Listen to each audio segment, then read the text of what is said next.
Hervé Varré, bonjour. Bonjour. Voilà, je vais vous laisser vous rapprocher du micro, voilà, pour qu'on vous entende de mieux.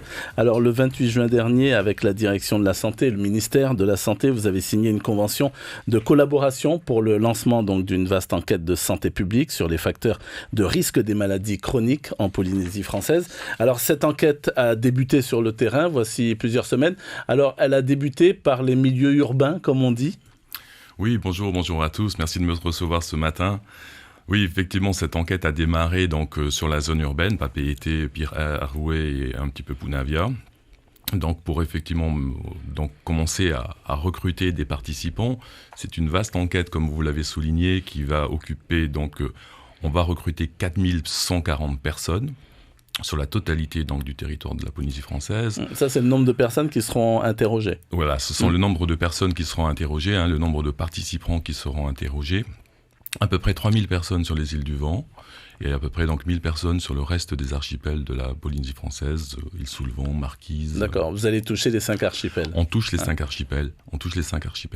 Alors, la différence entre les zones urbaines et puis les zones non urbaines, c'est quoi ? Alors, bon, c'est relativement classique. On sait que les gens qui sont sur les zones urbaines sont des personnes qui sont effectivement beaucoup plus actives et donc on a un peu plus de mal à les toucher. Donc on est dans des schémas sur les enquêtes où on va être sur des décalages d'horaires pour effectivement pouvoir rencontrer les personnes. Sur les zones, je dirais, de périphérie, dès qu'on va être un petit peu en zone non urbaine, c'est un peu plus simple. On va trouver plus facilement les personnes dans la journée sur leur foyer. Dans tous les cas, aujourd'hui, donc, nos enquêteurs se déploient donc, sur le terrain. Nous serons ce matin sur Paea. Nous étions sur les 2 dernières semaines sur Papara. Nous arrivons sur Paea ce matin. Donc, en règle générale, on rencontre d'abord la commune. On fait un débrief avec la municipalité. Pour expliquer tout ça, en fait, on a déjà contacté les maires, on les a déjà prévenus, mais ça nous permet effectivement de le faire de vive voix. Et ensuite, on déploie donc les enquêteurs sur le terrain. Les enquêteurs démarrent assez tôt le matin, vers 7h30, 8h. Ils vont se déployer assez tard également dans la journée, de façon à pouvoir toucher les personnes. Alors, la dernière enquête de ce genre remonte à quoi ? C'était en 2010, c'est ça ? En 2010, exactement. Oui. Alors là, il s'agit quoi ? De réactualiser un peu toutes ces données recueillies avant ? Alors, on est exactement dans ce schéma-là, c'est-à-dire qu'on est dans un schéma de réactualiser ces données. En 2010, on avait des données donc, sur à peu près 3600 personnes. Là, en fait, compte tenu des indicateurs qui ont été sortis sur l'enquête de 2010, on a remonté un petit peu le niveau, puis la population a augmenté depuis 10 ans. C'est une enquête qui se fait en fait sur la base d'un protocole de l'Organisation mondiale de la santé. Donc ce protocole s'appelle Stepwise. C'est un protocole qui est comparable, c'est-à-dire que l'ensemble des pays du monde sont amenés à faire ce genre d'enquête et ça permet d'avoir donc des données comparables au niveau mondial. Donc les questionnaires sont quasiment similaires. La Polynésie française, comme tout pays, a le droit de rajouter quelques questions complémentaires par rapport effectivement aux spécificités de sa santé. Mais les programmes de traitement des données sont les mêmes, donc ça nous permet d'avoir une vraie comparabilité. Aujourd'hui, il y a également une enquête similaire qui se déroule à Wallis. Il a démarré à peu près 15 jours avant celle de la Polynésie française. Voilà. Et effectivement, cette enquête de 2010, si on en prend les résultats, sont relativement, presque, ils sont vraiment... On a par exemple 40% de la population qui avait été considérée comme obèse. 70% de la population qui était en surcharge pondérale, 45% de la population qui présentait des risques élevés par rapport aux maladies cardiovasculaires ou aux facteurs de risque sur ces maladies chroniques. Donc on avait effectivement, c'était extrêmement sensible. Donc aujourd'hui, il faut qu'on réactualise ces données, il faut qu'on sache 10 ans après ce qui se passe. Ce qu'il en est. D'accord, parce que lorsqu'on observe donc la photo instantanée des maladies chroniques, en fait, ce sont les chiffres d'il y a 10 ans. Exact. Alors oui, ce sont les chiffres d'il y a 10 ans qui ont pu être un petit peu corrigés par les données épidémiologiques que l'on peut avoir, que la direction de la santé peut recueillir auprès de ses structures de santé. Mais fondamentalement, la base qui est réaffichée aujourd'hui, la seule grosse enquête que l'on a pu faire sur toute la population, c'est l'enquête Stepwise de 2010. Donc il est vraiment plus que temps. Normalement, le protocole Stepwise entend de refaire ses études tous les 5 ans.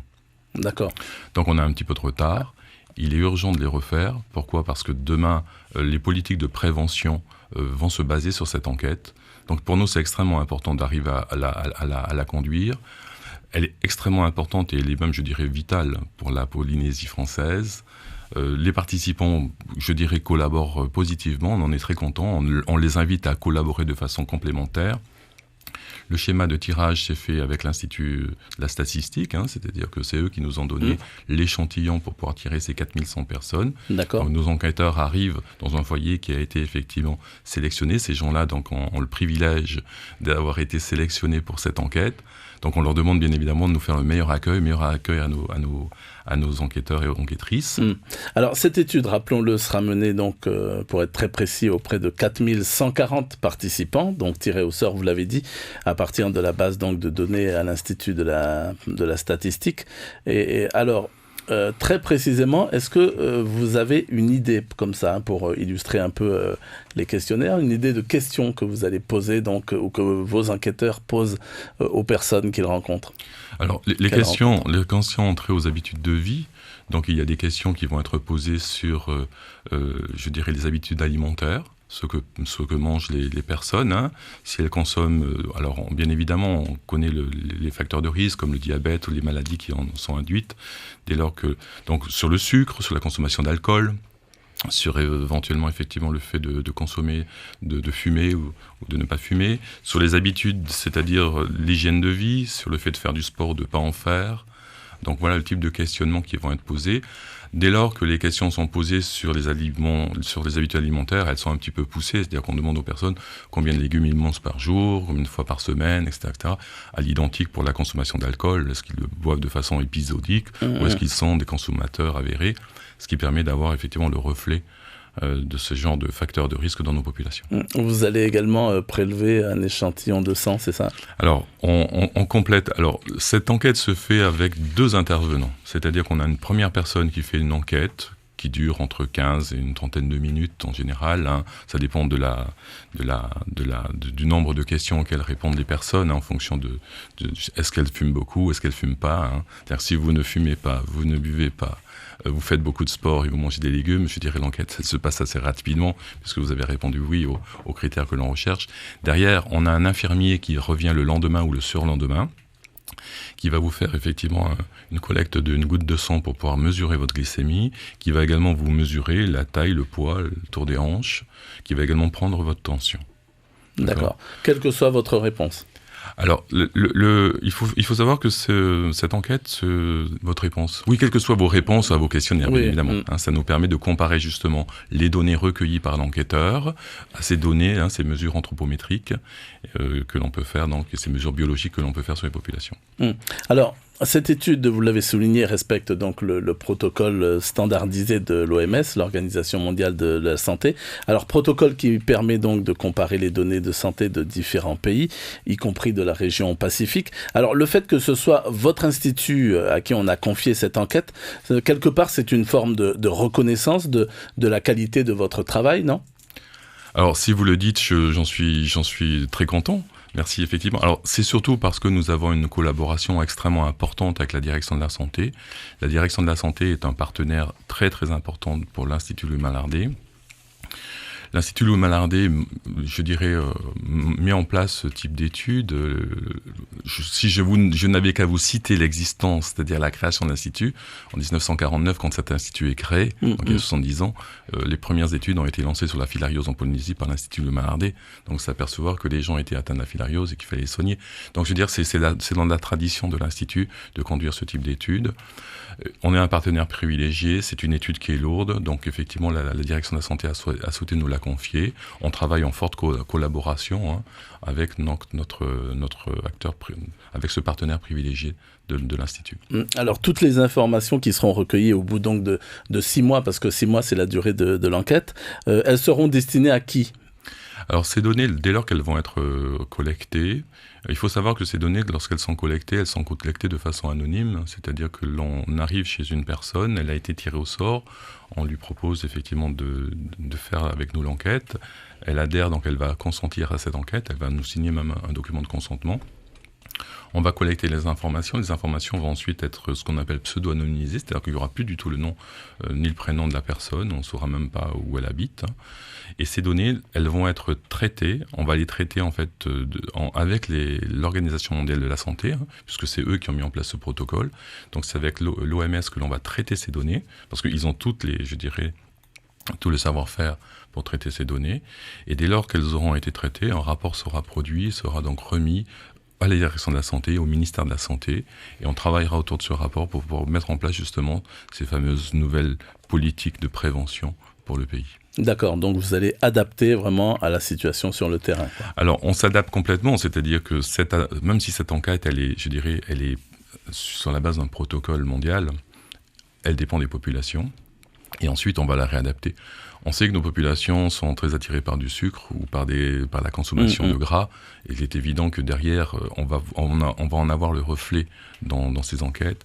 Et l'idée derrière, c'est effectivement de travailler avec le ministère de la Santé pour pouvoir adapter nos politiques de prévention, comment rapporter aux personnes qu'il est extrêmement important d'être en bonne santé. C'est important pour la personne elle-même, mais c'est important pour la société complète, parce que les personnes malades sont à la charge au final de la société. Et notre développement et le développement de notre pays repose sur nos hommes. Et donc, on a besoin que tout le monde soit là pour effectivement jouer sa partie. Alors, est-ce que vous allez faire des recommandations justement au ministère de la Santé ou à la direction de la Santé une fois que vous aurez donc recueilli et analysé tous ces résultats ? Tout à fait. Le rapport qui va être rendu sera effectivement un ensemble de recommandations. C'est d'abord effectivement de constater l'état de santé des populations, l'état de ces facteurs de risque, et derrière de pouvoir travailler sur des recommandations pour que des mesures pragmatiques puissent être déployées. Il est essentiel de prévenir. On a aujourd'hui des jeunes hommes, des jeunes filles qui ont une vingtaine d'années, qui sont déjà obèses. La charge pour la Polynésie, mais la charge pour ces personnes, pour effectivement ne plus être obèses, est extrêmement délicate. Donc il faut effectivement qu'on prévienne très très vite. Et la prévention, ce sont des programmes à 20 ans. Ce sont des programmes à 20 ans. Donc ce sont des programmes qui vont avancer vite pour que nos jeunes, dans 20 ans, soient effectivement en bonne santé et participent pleinement au développement de notre pays. D'accord. Jusqu'où peuvent aller vos recommandations ? Par exemple, vous pouvez aller jusqu'à recommander au ministère de faire en sorte qu'il y ait moins de produits très sucrés qui pénètrent sur le territoire, moins gras ? Si vous voulez, c'est également l'atout de l'Institut. C'est-à-dire que l'Institut a une parole libre. Et on se permettra justement de faire ce genre de propositions. Merci beaucoup. Merci Hervé Varé. On est pris par le temps d'avoir accepté donc notre invitation. Je rappelle que vous êtes le directeur de l'Institut Louis Malardé qui a lancé donc voici quelques semaines déjà sur le terrain une enquête qui va durer 6 mois donc sur les facteurs des maladies chroniques en Polynésie française. Merci. Merci beaucoup de m'avoir reçu. C'était l'invité café.